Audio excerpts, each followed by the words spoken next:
Hello and welcome to this introduction to complex numbers. I'll be going over the basic look and concept of complex numbers, otherwise known as imaginary numbers. I'll be discussing the difference of those two words, and I'll be just planning out my next probably 10 to 11 classes that will cover all the topics in complex numbers, all the topics you need at least for a secondary level education. The first question is usually, what are complex numbers? Maybe why is complex numbers? Both of them are sort of melded together, and it's a very difficult question to answer, and I am not going to have the best answer in the world, unfortunately.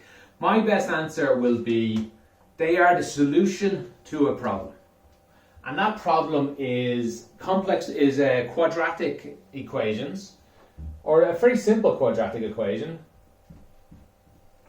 when x squared equals minus 1.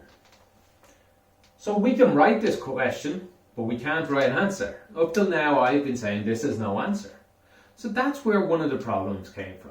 We decided, look, we would like an answer to that. Even more importantly, because these equations do appear in real life, in real applications. Unfortunately, I'm not an expert in any of them, but I do know it appears in electronics. I remember them appearing in quantum mechanics, although my memory is very hazy about that.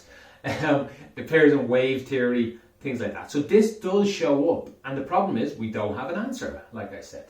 So that is what an imaginary number was made to invent. And it will stick with this question here. What is the answer to this? If I try to answer it, I'll get x is equal plus or minus the square root of minus 1. And we cannot do a square root of minus 1. Now I could have x squared is equal to minus 9. I'd get plus or minus the square root of minus 1 as would be in my answer as well. Let me just show you what I mean. Sorry, x squared is equal to minus 9.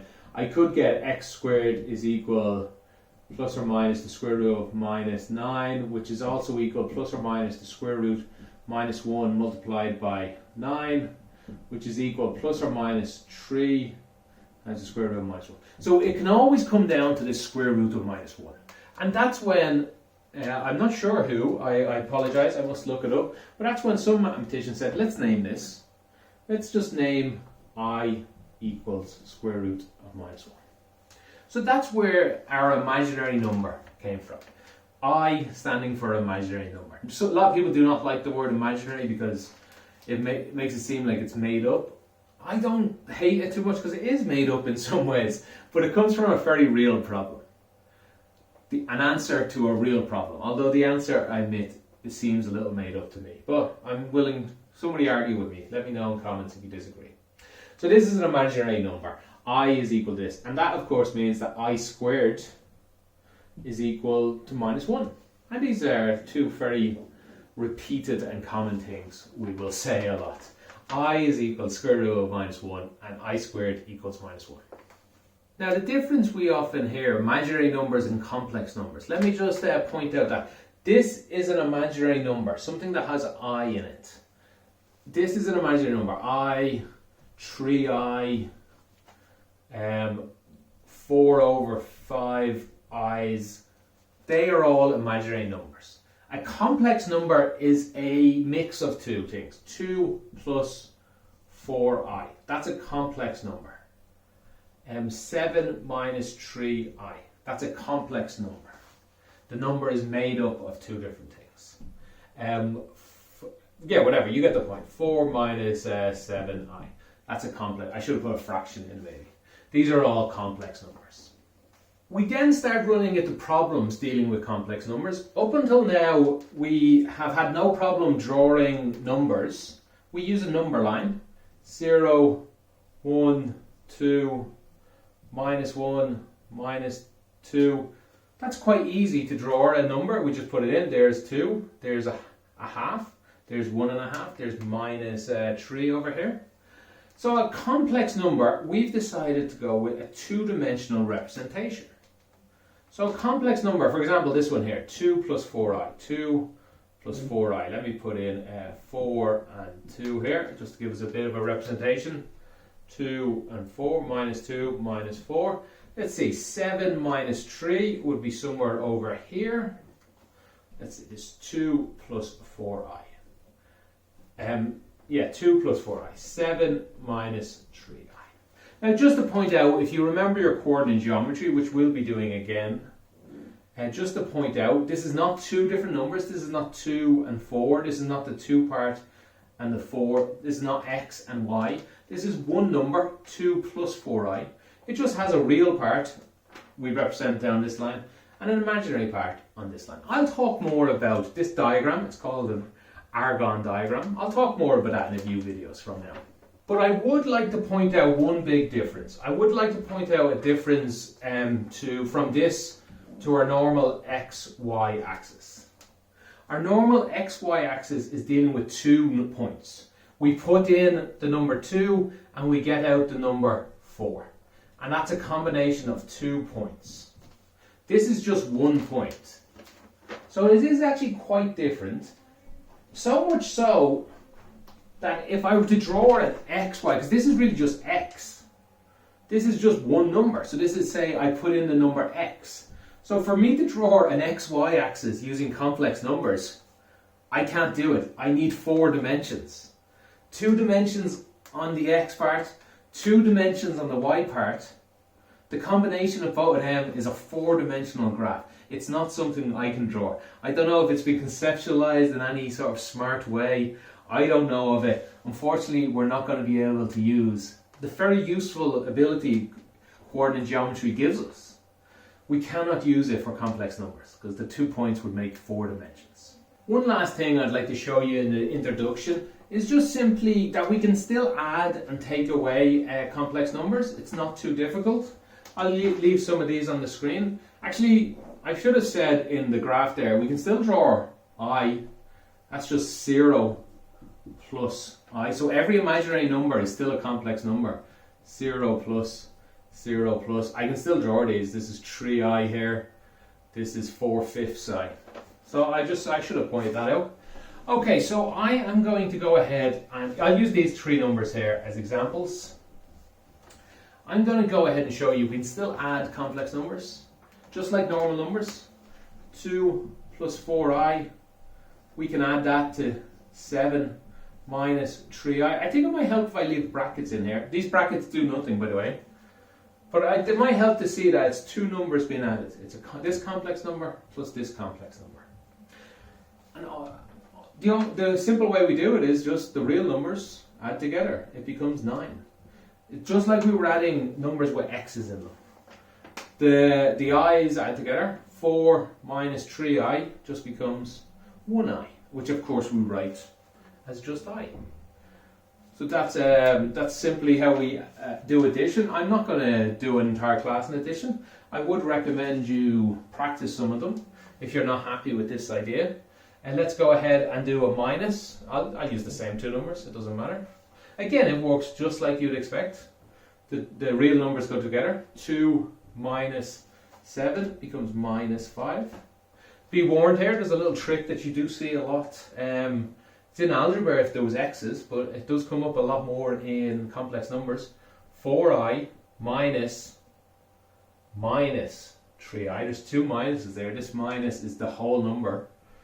So there's 2 minus there. So we get 4 minus 3. We get, that's plus 3. That's plus 4 plus 3 is 7i. And that's those 2 tuck away. Take two complex numbers, we get a complex number as an answer. Let's see, one other thing, let's do multiply. So we don't use x's for multiply, of course, we just write them beside each other. Let me put them a little closer. I'll use this number here, just as it's something different. 7i. Multiply doesn't work too strangely. It should be very familiar to us from algebra. It's simply everything on the left multiplies everything on the right.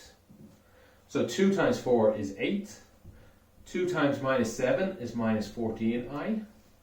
4i times 4 is 16i. Here's the only little difference. It's 4i times minus 7i. Let's be careful there. Minus by a plus, we get a minus. 4 by 7, we get 28. I times I. Well, that's just I squared, just like algebra. I squared with one little difference. We know what I squared is. Let's clean this up. We get 8 plus 2i. And then we get minus 28. And again, I squared is known. It's minus 1. This can be cleaned up more. This is plus 28. Plus 28 plus 8 is 36 plus 2i. So these should be all equals here.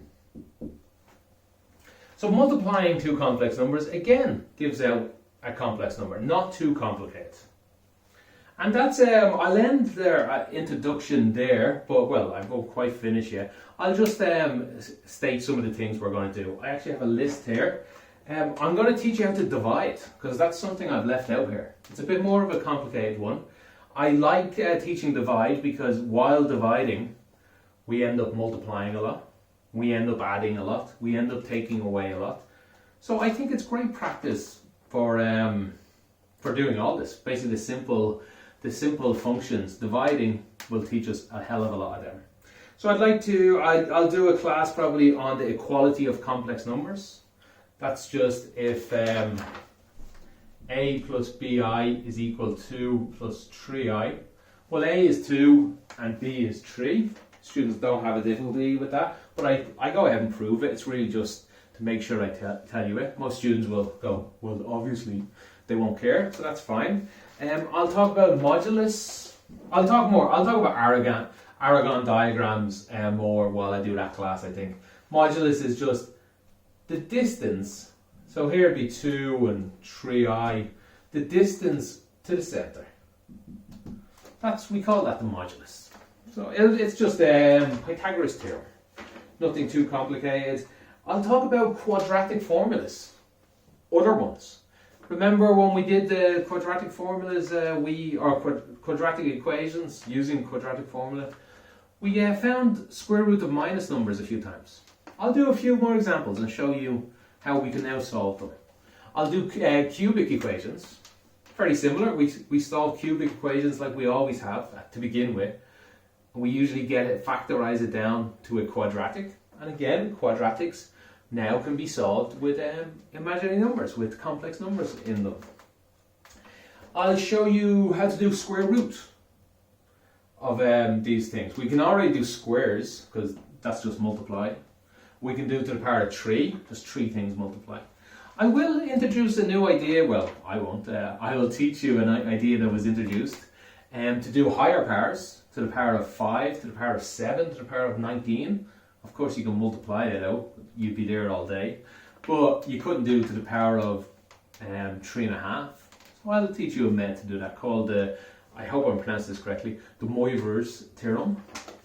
And I think that's probably it. I guess I'll talk more about Aragon diagrams with polar coordinates. And that's to do with this modulus again. We've got used to it. Now this is an idea in coordinate geometry that you haven't been introduced to yet, but it's a really useful one. We have always been doing things like this: x, y, 2, out 2, up 3, as a way to find something. But that's not the only way. There's also polar coordinates. That's instead of going right 2, up 3, or left down, all that. It's very linear. Here's another way. What if we went angle? So an angle between 0 and 360, or we might introduce a different number system for that, between 0 and 2 pi. So if I went 120, I would go 120, and then I told you a length. I could get to every single point on a coordinate. So that's a different system. That'll be a little interesting. We'll teach that. We'll introduce that here in complex numbers, but we'll also teach it again when we do coordinate geometry. And that's it. I think that'll probably take us the next 10, 11 videos, something like that. So stick with me. You don't need all of them depending on what you're studying. For example, in Ireland, you would have a pass level and honours level. Honours level would need about half of what I'm discussing, maybe more than half. Sorry, let me say that again. Pass would need a little less than half. Honours would need all of it, obviously. But unique to honours would be a little more than half, is what I meant to say. Right, I'll see you in the next video where we will do dividing. We'll divide complex numbers. I'll see you then.